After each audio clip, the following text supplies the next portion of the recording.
Let's start off with that exchange rate, because there was a 15% swing in the rand-pound conversion rate last year. And that affects you on one level negatively, but on another level it does benefit, doesn't it?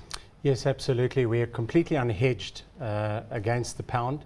And so we've had some swings and roundabouts. Now, in terms of our income statement for revenue and income, which we're booking on a monthly basis, we look at the average exchange rate difference, which was approximately 15%. And so very significant in terms of our revenue and operating profits.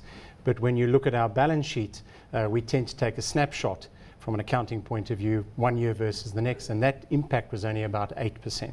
So clearly flattering on our debt, although debt itself came down, net debt came down, but more so because of the currency fluctuation, and clearly on the income statement negatively impacted. Is it also flattering on your debt servicing costs? Well, in the United Kingdom, we fixed our debt repayments, so we don't benefit from the lower interest rates at the moment. We've taken out swaps that have fixed those rates for us. Now, you say you're unhedged against the pound, so for the exchange rate conversion, you do hedge for interest rate movements. Why do you do that?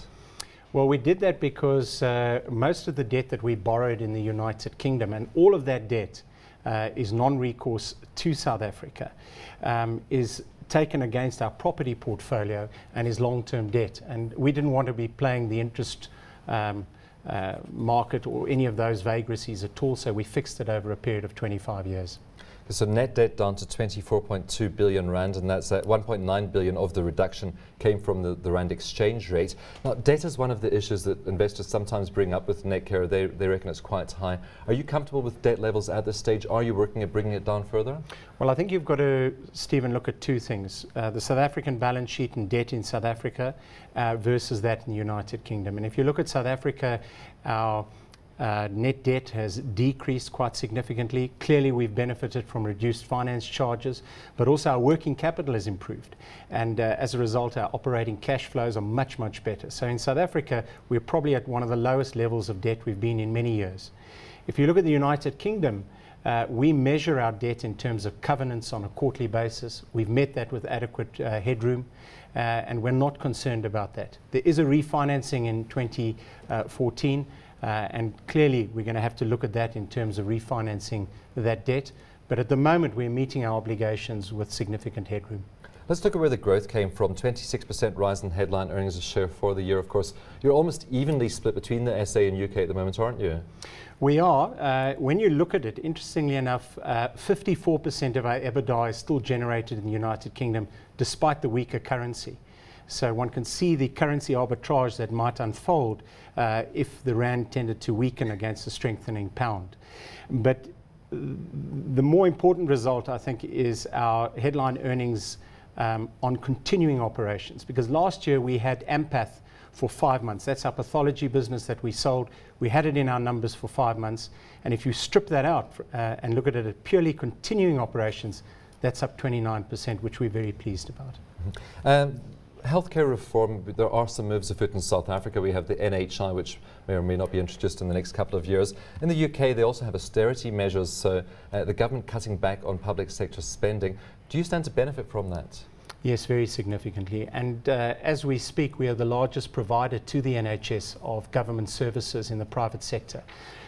When we first took over GHG, we were providing probably 2 to 3% of our volumes were NHS patients choosing to come to the private sector under choose and book. Today, that's 20% of our volumes. This NHS white paper is a radical reform paper. It puts the power of referral back at the GP level. We think it may be quite disruptive in the short term, but if it is implemented, it's very positive for the private sector and all players really in the United Kingdom. What sorts of growth do you think it could lead to in the UK, and what sorts of opportunities are you looking at to take advantage of that? I think if you look at growth in the United Kingdom, and bearing in mind that RPI, or inflation as we know it, is so much lower. If you look at the past 3 years since we've acquired GHG, RPI has been about 3.6%, and yet we've grown revenue by a compound average growth of about 7.5%. So we've always been twice what inflation has been. We think the growth is there. The challenge is that NHS work and public sector work comes at a much lower tariff or margin, and which is why the performance in the United Kingdom is so credible. because they've managed to expand margins even though there's been this quite dilutory mix with NHS work. And of course, you have been moving more to public-private partnerships in South Africa. Would that be the same issue, perhaps lower margin business for you? Yes, we started in the United Kingdom. In fact, I started in 2001, was there till 2005, really exclusively working for the NHS and doing services. Here in South Africa, we've really just been building and transferring. Our test case is Lesotho.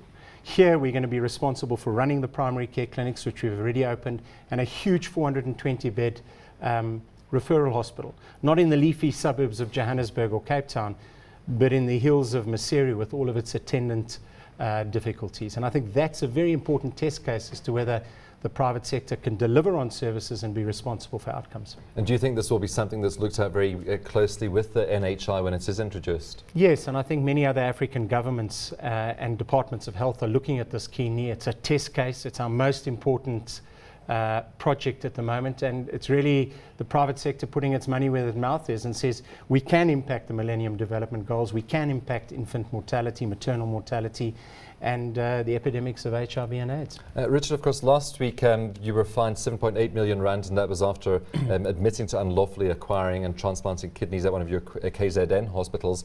What sort of reputational damage do you think this could do to the group? I think if this was a current issue for Netcare, I think it could be very significant. But Stephen, this was a legacy issue that happened some 7 to 9 years ago. And I want to say unreservedly that on behalf of Netcare, we apologize for what happened. It's unforgivable and it's inexcusable. 5 patients were minors. They were the ages of 19 or 20. At the time, the age of consent was 21. It has subsequently moved down to 18 years, but it's unacceptable. But since then, we've put in place policies and procedures to make sure that would never happen again. And our transplant units have been and policies have been internationally accredited. So it's an important legacy issue that's come, and I believe we've addressed it. And it's for us to apologize about it, but move forward. It's not a current issue in Netcare.